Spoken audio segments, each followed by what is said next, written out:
Paris ഒളിമ്പിക്സിലെ മെഡലുകളുടെ ഭാരം 412 gram. ഇന്ത്യക്ക് medal നഷ്ടമായതാകട്ടെ വെറും 100 ഗ്രാമിന്. രാജ്യമേറെ അഭിമാനത്തിലായിരുന്നു. ഒളിമ്പിക് ഗുസ്തി ഫൈനലിൽ കടക്കുന്ന ആദ്യ ഇന്ത്യൻ വനിതയെന്ന ചരിത്ര നേട്ടത്തോടെ വിനേഷ് ഫോഗട്ട് മെഡൽ ഉറപ്പിച്ചതിന്റെ ആവേശം. ഫൈനലിന് മണിക്കൂറുകൾ ബാക്കി നിൽക്കെയാണ് ആ വാർത്ത പുറത്തു വരുന്നത്. വിനേഷ് ഫോഗട്ട് അയോഗ്യയായിരിക്കുന്നു. ഞെട്ടലോടെയാണ് ഇന്ത്യക്കാർ അതിനെ സ്വീകരിച്ചത്. രാവിലെ നടന്ന ഭാരപരിശോധനയിൽ 100 ഗ്രാം അധികമാണെന്ന് കണ്ടെത്തിയതാണ് ഫോഗട്ടിന്റെ അയോഗ്യതയ്ക്ക് കാരണം.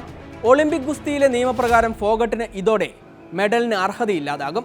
കടുത്ത പോരാട്ടം നടന്ന പ്രീ ക്വാർട്ടറിൽ പരാജയം അറിയാതെ വന്ന ജപ്പാന്റെ ലോക 1-ാം നമ്പർ താരം യുയി സുസാഗിയെയും ക്വാർട്ടറിൽ മുൻ യൂറോപ്യൻ ചാമ്പ്യൻ ഒക്സാന ലിവാച്ചിനെയും തോൽപ്പിച്ചാണ് വിനേഷ് ഫോഗട്ട് സെമിയിലെത്തിയത്. സെമിയിൽ ക്യൂബയുടെ യുസ്നെലിസ് ഗുസ്മാൻ ലോപ്പസിനെ മലർത്തിയടിച്ച ഫൈനലിലേക്ക് ടിക്കറ്റ് എടുത്തു. ക്യൂബൻ താരത്തിന് ഒന്ന് പൊരുതാൻ പോലും അവസരം നൽകാതെ 5-0 ഫോഗട്ട് വീഴ്ത്തിയത്. 2023 ജന്തർ മന്ദറിൽ BJP MPയും ഗുസ്തി ഫെഡറേഷൻ അധ്യക്ഷനുമായിരുന്ന ബ്രിജ് ഭൂഷൺ സിംഗിനെതിരെ ഗുസ്തി താരങ്ങൾ നടത്തിയ സമരത്തിന്റെ മുന്നണി പോരാളിയായിരുന്നു വിനേഷ് ഫോഗട്ട്. അന്ന് ഡൽഹി പോലീസ് തെരുവിലൂടെ വലിച്ചിഴച്ച വിനേഷ് അടക്കമുള്ള താരങ്ങളുടെ ചിത്രം ആരും മറന്നിട്ടുണ്ടാകില്ല.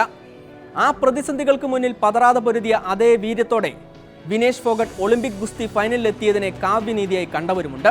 പ്രിയ ഫോഗട്ട്, നിങ്ങൾ തോൽക്കുന്നില്ല. 140 കോടി മനസ്സുകൾ നിങ്ങൾക്കൊപ്പമുണ്ട്.